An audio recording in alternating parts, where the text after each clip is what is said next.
Thank you, Senator Whitehouse. One final bit of questioning for you, Mr. Arkush.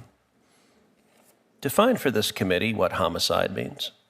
Oh, sure. So homicide is a legal term that refers to, it's essentially a blanket term for any form of unlawful killing. And an unlawful killing is causing death with a culpable mental state. Causing a death means substantially contributing to it or accelerating it. And a culpable mental state could be negligence, knowledge, recklessness.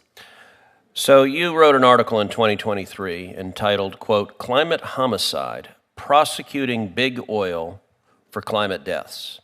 In that article, you argue that oil and gas executives could be prosecuted, not just sued, but criminally prosecuted for homicide, for murder, based on climate change. Is that right?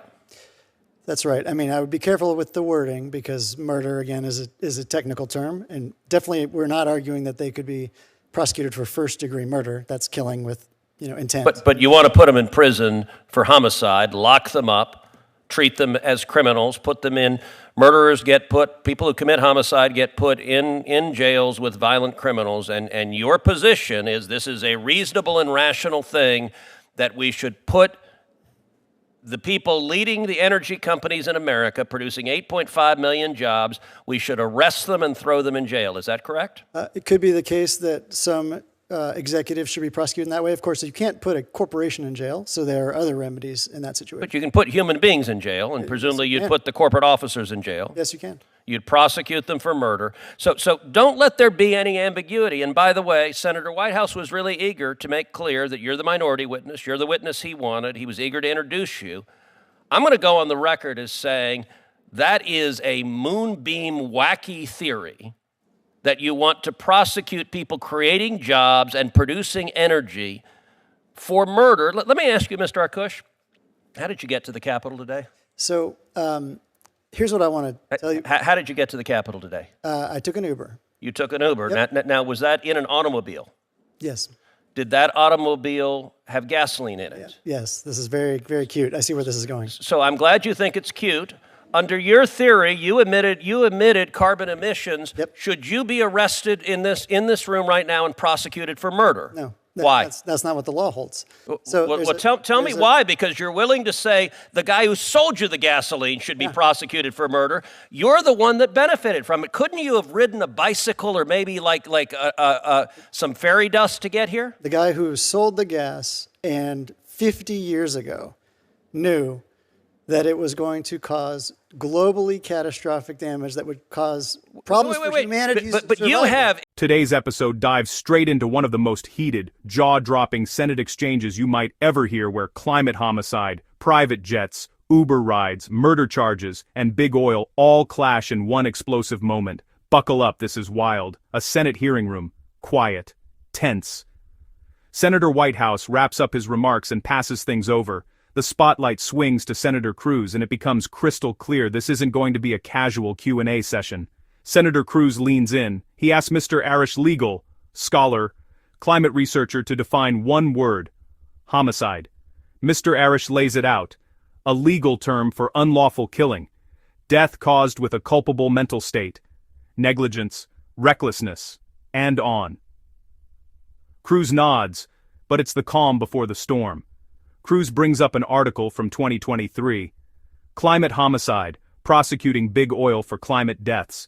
He claims the article argues oil executives could be criminally prosecuted, treated like killers, for their role in climate change. Mr. Arush tries to clarify, not murder with intent, but potentially, yes, some executives could face criminal liability for large-scale climate harms, and Cruz pounces. Cruz frames the idea as a moonbeam, wacky theory. He pictures energy leaders, people running companies employing millions, being thrown behind bars with violent criminals, and then he shifts gears, fast. Cruz asks, how did you get to the Capitol today? Mr. Arush answers, I took an Uber.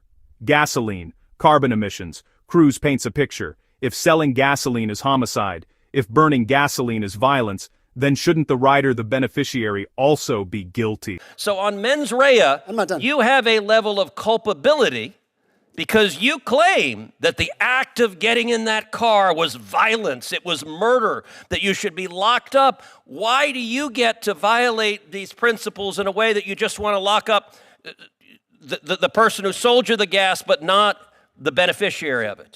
That's your claim, not mine, because to be liable, there are a bunch of reasons, but one of them is you have to substantially contribute to the harm, to the death. Okay, and so I am not a how many car rides is substantially? Is it one? Is it two? Is it 10? How many? A single individual couldn't possibly contribute enough. The point is... Well, what about if, say, you're a Democrat politician who do you want me to answer What about if you're a Democrat politician who flies private jets? It would be helpful if you're asking the questions. Doesn't he get to answer them? Yeah. He gets to answer them in my time, just like he gets to answer them in your time when you are asking them. Seems like I don't get to answer. So what about Democrat politicians who fly private planes all the time? People like John Kerry, who say, for someone like me, a private jet is the only reasonable way to travel. John Kerry has the climate footprint of a small town in Tennessee. Would you prosecute John Kerry for murder? So depending on how you calculate it, U.S. fossil fuel or the oil majors, private oil majors, are responsible for around half of global emissions. My question was, would you prosecute John Kerry for murder? Obviously not, no. Okay, so Democrat politicians are exempted. There is no individual... Democrat activists are exempt. I'm not going after people for carbon footprints. The whole thing is actually... Well, why not, though? Under your principle, carbon is killing us. You claim it is homicide. By the way, this is a whack job theory. You teach in law school. If one of your law students wrote this on an exam, any law professor... Would you prosecute him for murder? Mr. Arush. Obviously not. Cruz fires back. So activists are exempt? Politicians exempt? Only oil executives targeted? The clash is loud, messy, and boiling. The deeper argument surfaces. Is climate harm the responsibility of individuals or institutions, or corporations with long-term knowledge of harm? Mr. Arush insists he's not proposing to prosecute everyday people for carbon footprints. He argues systemic actors, those who knew and misled, hold primary responsibility. Cruz calls the theory whack job. The room is split, and the hearing becomes a battleground of ideology. Music swells. This wasn't just a hearing. It was a collision. Legal theory meets political reality meets climate crisis. Whether you think climate homicide is groundbreaking accountability or a wild overreach, one thing's certain, this debate is only getting louder. Drop your thoughts in the comments. Should corporations face criminal charges for climate impacts? Or is this a dangerous stretch of the law? Hit like if you enjoyed this breakdown, subscribe for more deep dives, and I'll see you in the next one. Stay curious, stay bold.